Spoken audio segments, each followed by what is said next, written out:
In tempi in cui la speranza è una tenue luce che fa più male del buio, è necessario raccontare quali nefasti eventi ci hanno portato fin qui.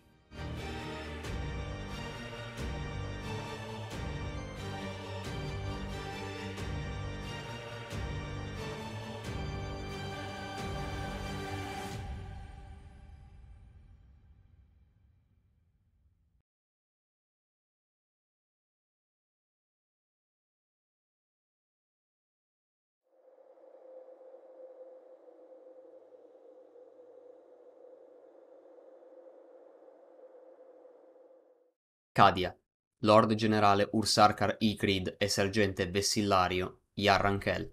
Secondo quanto scritto da Orsani Rudvald nel suo resoconto della battaglia dei campi Tyrok, si dice che il Departamento Munitorum considerasse il generale Cliff un grande eroe dei catafratti volscani.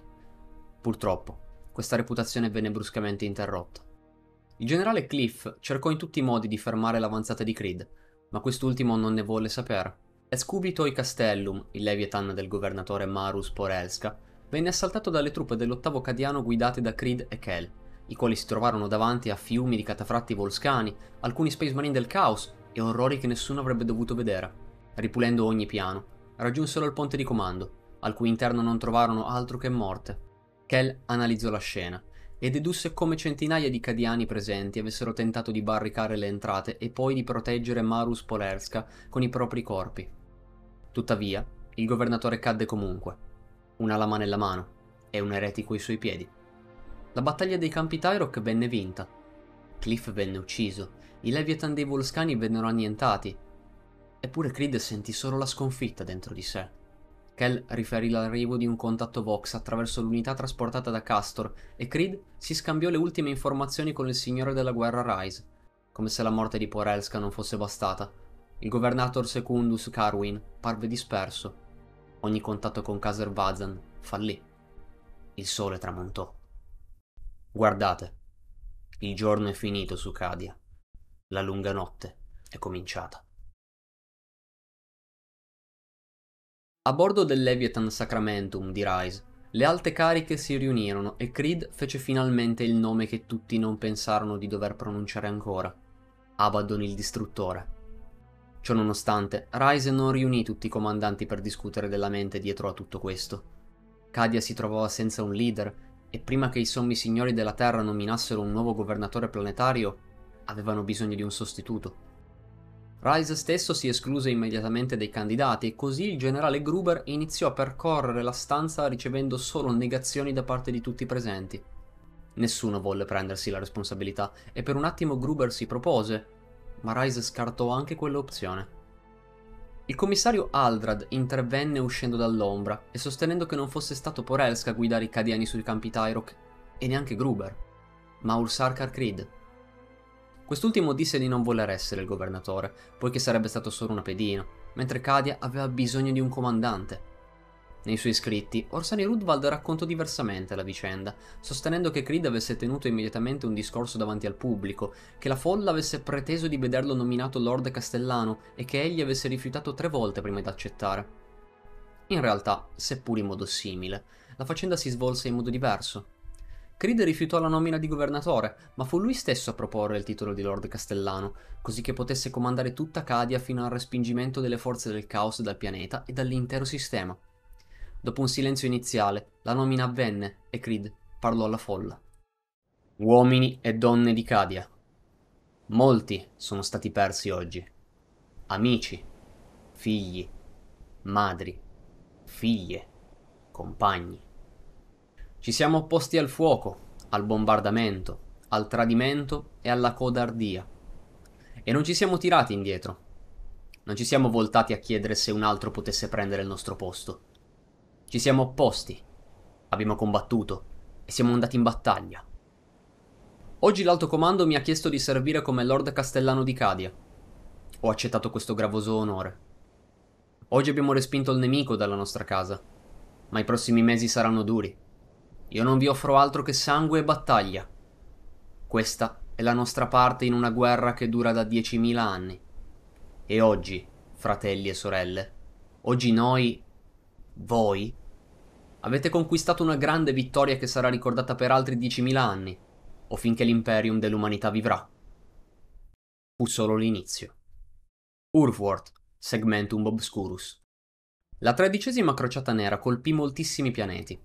Assalti effettuati da predoni sconosciuti colpirono Tabor e poi Ulfor, mondi su cui combatterono le compagnie terza, quinta e settima dei Consoli Bianchi.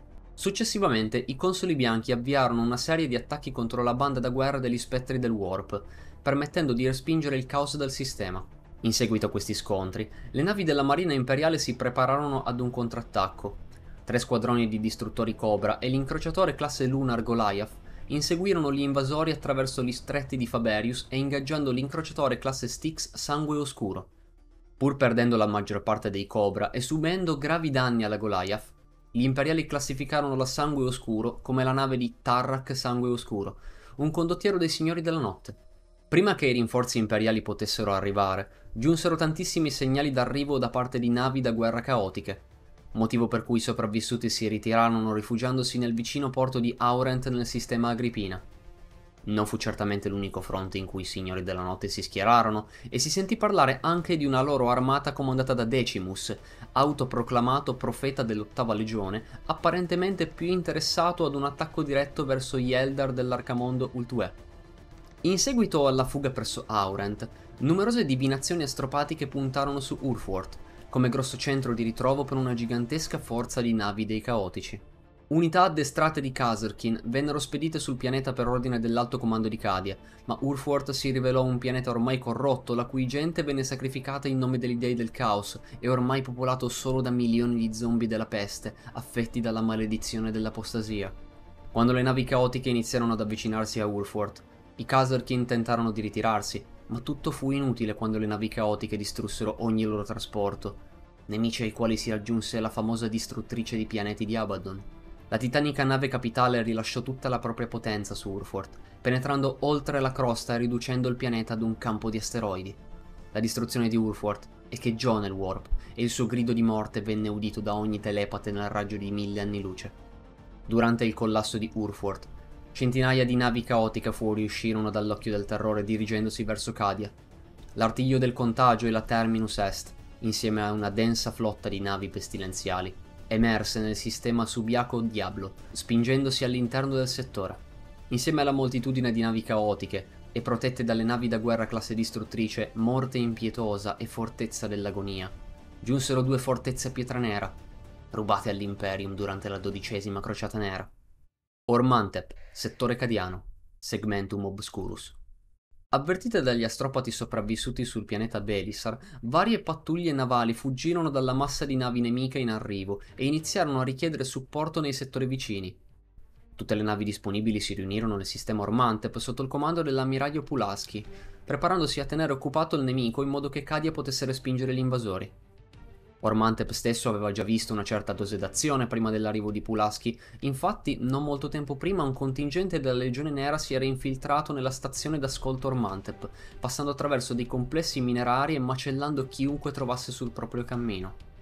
La psionica sanzionata Neme Fortuna e i soldati cadiani al servizio del capitano Vrorst tentarono di respingere i nemici mentre il morente astropate Primus Grensky consumò le proprie ultime forze per inviare una richiesta d'aiuto. A un certo punto si palesò uno stregone della Legione Nera, e quando ormai la stazione d'ascolto stava per essere privata della vita dei suoi ultimi difensori, Neme Fortuna vide arrivare dal nulla un misterioso guerriero della stessa stazza dello stregone, ma con un'armatura grigia, un assortimento di pelli, e totem sulle proprie spalle e una strana calotta montata sul capo completamente calvo. Lo stregone e il misterioso guerriero si scambiarono colpi violenti finché Neme non raccolse le proprie energie e, scacciando l'influenza maligna che le stava pervadendo la mente, scagliò dei fulmini che distrassero lo stregone, prima che il guerriero usasse la propria lama per tagliare il nemico dalla testa all'inguina. Quando il combattimento terminò, una creatura simile al guerriero, ma terribilmente bestiale, arrivò nella stanza e piantò Neme a terra graffiandole le braccia. Il guerriero disse una sola parola e la bestia si dileguò. Poi Neme chiese chi fosse la persona davanti a sé, ma egli rispose che non fosse importante conoscerlo, e se ne andò. Benché i superstiti della stazione d'ascolto non potessero capirlo, essi furono salvati da alcuni membri della 13ª grande compagnia dei lupi siderali, rimasti ancora separati dal proprio capitolo. La loro caccia continuò altrove, e su di loro si diffusero sempre più voci. Quando la flotta del caos arrivò e Pulaski rispose, Ormantep conobbe di nuovo il disordine. Le due parti si scontrarono all'ombra della catena di asteroidi cintura di Iltirium e i lealisti, nettamente in minoranza, subirono immediatamente danni a una dozzina di navi a causa dei bombardieri fuoco fatale.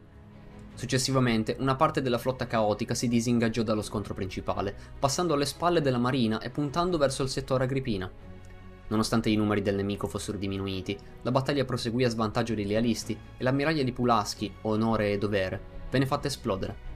Tutto sembrò perduto, quando improvvisamente delle navi caotiche esplosero grazie all'arrivo della flotta da guerra agrippina capeggiata dall'ammiraglio Quarren, il quale prese le redini di tutta la flotta rimanente, permettendole di aprirsi un varco e ritirarsi verso Demios Binarius, pianeta che poco tempo dopo venne ridotto a una roccia sterile dalle fortezze pietra nera caotiche. Quarren schierò la flotta rimanente in posizione difensiva insieme alle 3 fortezze orbitali classe Ramillies, ma il nemico fu troppo grande e le perdite molte. 2 fortezze Ramillies si autodistrussero pur di non cadere nelle mani del caos, mentre la terza non fu così fortunata. I sopravvissuti si ritirarono ancora una volta, raggiungendo il mondo Forgia Cantrael, nella speranza di riparare le navi e riarmarsi in modo da contrattaccare. Purtroppo, anche nelle migliori condizioni, sarebbero sempre stati pochi. Con lo spazio intorno a Cadia sicuro, i caotici si riversarono in massa sulla superficie. La temporanea salvezza della flotta dell'ammiraglio Quarren comportò una carenza delle difese del settore Agrippina, la quale venne sfruttata dal caos per seminare distruzione, in particolare dai seguaci di Nargol. In poco tempo anche il sottosettore Belis Corona venne attaccato. Amistel Major, assediato dai Marine della Peste, venne difeso da guardie della palude druchiana comandate dal colonnello Pertai, Space Marine dei Grifoni Urlanti e Titani della Legio Astorum. In una guerra di trincea, nessuno dei due schieramenti volle cedere e si cadde in uno stato di anarchia finché il pianeta non venne ridotto ad un guscio annerito. Sull'Elifar, invece, le guardie dei dragoni di Juran e i titani Dux Bellorum della Legio Ignatum attaccarono il palazzo della città di Gorgosa, ricevendo poi rinforzi anche dagli Space Marine degli Spettri della Morte, decimando la popolazione pur di trovare il quartier generale della Voce dell'Imperatore. Sebbene Cypher fosse realmente passato di lì, credettero di trovarsi sul suo pianeta d'origine. Non scoprirono di sbagliarsi. Luogo sconosciuto. Capitano Talo Marlock, dei Mastini di Abaddon. Talo Marlock si trovò al fianco di Urkantos, Lord Purgator della Legione Nera. Entrambi attesero l'arrivo di Abaddon il distruttore davanti a loro e Locke si convinse di essere stato convocato per un compito estremamente importante, ciò con cui avrebbe potuto finalmente dimostrare il proprio valore al Signore della Guerra. Per questo esordì con «Chi vuoi che io uccida?» Eppure Abaddon non gli diede il compito di cui si convinse. Lo mise in riga, ordinandogli di non parlare se non interpellato e mostrandogli la sua missione. Locke avrebbe dovuto cercare il famoso Karn il traditore e portarlo al suo cospetto. Quando Abaddon abbandonò la terra tornando alla navetta con cui era sbarcato, Urkantos sostenne di sentirsi insultato e Locke intervenne esprimendo il proprio profondo disappunto. Tuttavia, avrebbe obbedito. Ciò che notò durante l'incontro con Abaddon fu la testa china di Urkantos, la totale sottomissione al proprio signore anche quando per un momento cercò di contraddirlo dicendo di poter inviare una comunicazione astropatica piuttosto che sottrarre forze potenzialmente utili alla crociata. Forse avrebbe potuto dimostrare di essere superiore. Forse avrebbe potuto sostituirlo come Lord Purgator e leader della flotta nera. Ma prima avrebbe dovuto seguire la più grande scia di morte della galassia. La scia di Karn. Helion, Karn il traditore. Sotto 3 soli cocenti, Karn proseguì nel suo sentiero rosso attraversando le pianure vetrose di Helion. Le furie bianche riuscirono ad evadere i controlli scanner effettuati dal capitano Roderbar della nave Spiccateschi, e per questo il traditore e la sua banda da guerra si trovarono ad affrontare i lealisti su tale pianeta, la cui crosta estremamente fragile arrivò a creare grandi voragini tramite continui cedimenti. Nonostante fosse rara una tale dimostrazione di acume tattico, Karn cercò di attirare la 50 di nemici in moto verso di sé, proprio in una zona di superficie più fragile in cui alcune moto sarebbero sicuramente precipitate, o almeno li avrebbe costretti a scendere da esse. Con Shin Myang Khan e il veggente della tempesta Yag Terai sempre più vicini, Karn indietreggiò all'interno di una voragine. Eppure le Furie Bianche proseguirono con il desiderio di vendicare la confraternita di Kayug Khan, ucciso da Abaddon il Distruttore, rispondendo alla presenza della Spiccateschi con un attacco immediato. I lealisti si fermarono a una ventina di metri dalla prima voragine. Karn trattenne a fatica il bisogno di attaccare, specialmente nel momento in cui continuò a non vedere nemici, ma improvvisamente le moto attaccarono e il vero scontro ebbe inizio. Numerose teste e gambe vennero mozzate da fendenti roteanti dell'ascia spargisangue, ma non solo. La banda da guerra caotica si rivelò e Karn riconobbe individui quale il folle Samzar grazie al suo elmo con un corno spezzato e il capitano Lukos, entrambi legionari dei divoratori di mondi in un passato ormai lontano. Il traditore venne attaccato da Yagg-Terai tramite una scarica di energia proveniente da un bastone psionico.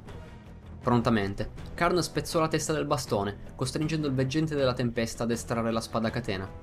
Tuttavia, la rottura del bastone non rese Yagg-Terai improvvisamente privo di poteri, poiché la sua velocità e i suoi riflessi aumentarono vertiginosamente. Karn si ritrovò sulla difensiva, però quei poteri non sarebbero durati per sempre, e così parò diversi colpi e cercò di sferrarne, finché una parte dello scalpo del veggente non venne letteralmente strappata via da spargisangue. Poco dopo, il retro dell'ascia trovò il petto dello psionico e Yagg-Terai cadde a terra, rimuovendosi l'elmo. Karn osservò un volto insanguinato e attaccò ancora. La spada catena rallentò il colpo, ma non lo fermò. Spargisangue fratturò il teschio e portò via l'occhio del veggente, eppure non lo uccise ancora. Karn ascoltò l'ultimo discorso della Furia Bianca, la quale disse di considerarli tutti uguali, che fossero divoratori di mondi o Legione Nera. Infine, un ultimo colpo dell'ascia catena pose fine alla sua vita. Io seguo il sentiero rosso. Io seguo il dio del sangue.